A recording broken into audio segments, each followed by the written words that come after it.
Okay, so sometimes we're going to be dealing with equations where the domain is not a closed interval. It might be an infinite interval.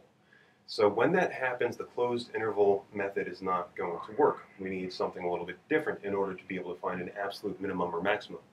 Now our first derivative test, our second derivative test, these guys only work for finding local minimums and maximums. We have to work a little bit harder and need more information in order to find an absolute minimum or maximum. So we do have a first derivative test for the absolute minimum or maximum of a function. Let c be a critical point of f of x.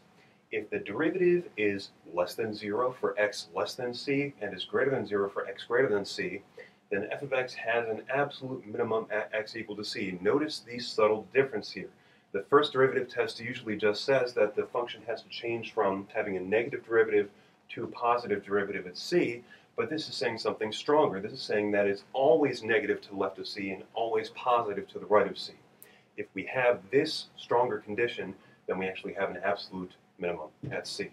Similarly, if the derivative is greater than 0 for x less than c and less than 0 for x greater than c, then f of x has an absolute maximum at x equal to c. So here's our second problem. Let's find the dimensions of a cylindrical can containing 1 liter that minimize the surface area. And this is a very practical problem. If you are manufacturing cans to contain a specific volume, then presumably you would like to do it as cheaply as possible, and presumably that would be by making the surface area of the can as little as possible, because that's how much material you need to make the can. There are other processes and things involved, which in physics and things that will probably make it a little bit different, but we're just simplifying the problem. Okay, so first we'll draw a picture. Here's our cylindrical can, and at the very least I can start identifying some of the unknowns here. I know that the can has a radius and has a height. I know the volume is 1 liter. Now, what do we know? The volume is 1 liter, and since we're going to be dealing with quantities like radius, height, surface area, which are both linear measures and area type measures, we're going to convert the volume from liters into cubic centimeters. So 1 liter happens to be 1,000 cubic centimeters. The metric system is nice. It's set up really nicely, so you get things like this. Okay. What do we not know? We don't know the radius. We've already drawn that in our picture. We don't know the height. We also don't know the surface area, and that's what we would like to minimize. Okay, so since we have 3 unknowns, we expect to come up with 2 equations. So first, let's come up for an equation for the surface area. Okay, well, what does the cylinder consist of? I'll be clear about this whenever I ask you this sort of problem, but what I'm going to assume here is that I'm taking the area of the top and of the bottom and of the cylindrical sides. So there are actually 3 different pieces that I care about. The top is a circle of radius r, so its area is pi r squared. The bottom is also a circle of radius r, so its area is pi r squared. The surface of a cylinder is actually 2 pi r times h. That's the circumference of the circle times the height of the cylinder, so that's how much that's going to be. Generally, I'll give you these sorts of equations on a test or whatever. Anyways, so the total surface area of the cylinder is the sum of these 3 quantities. It's 2 pi r squared plus 2 pi r h. That's our formula for the area. Now, we have to get one more equation, and how are we going to get that? Well, we know the volume, and you can get the volume of an object generally from its dimensions. And the volume of a cylinder like this is always going to be its height times the area of its base. The area of the base is pi r squared, and the height is h, so I get pi r squared h is equal to 1,000. Okay, so now we've got 2 equations we need to solve. One of them for one of our variables and substitute that into the surface area equation so it's written in terms of the other variable. So pi r squared h equals 1,000. What are we going to solve for, r or h?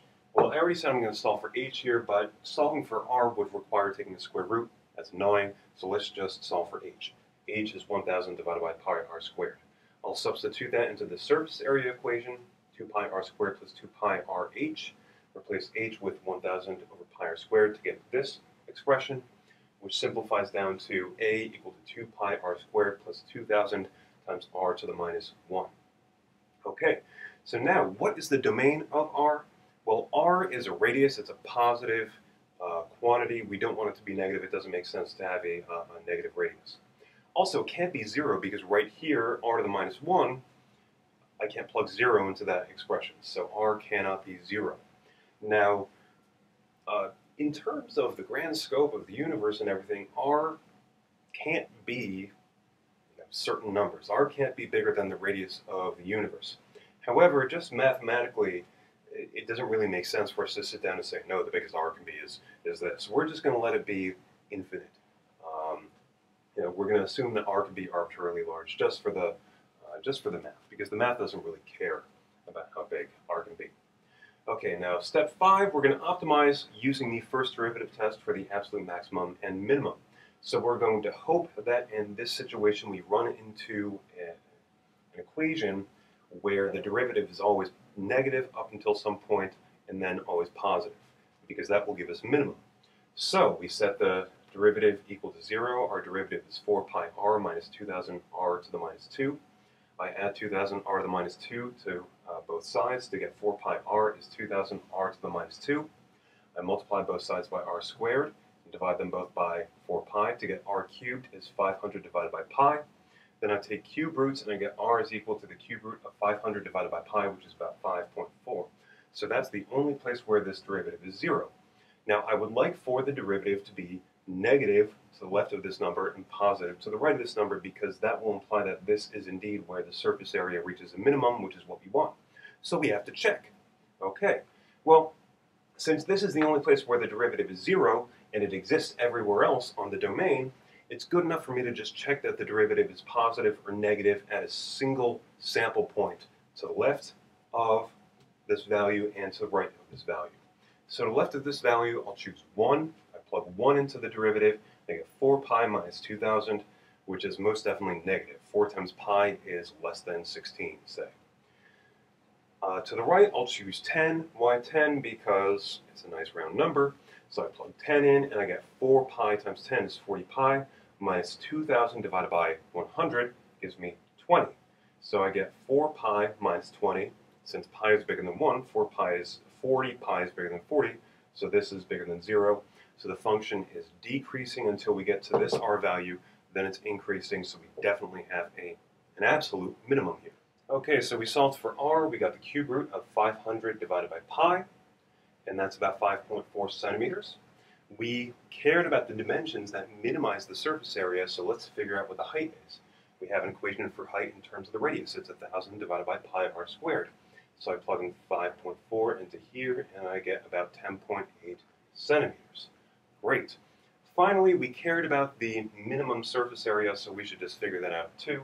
The surface area is 2 pi r squared plus 2 pi rh, which when we plug in these numbers is about 553.6 square centimeters.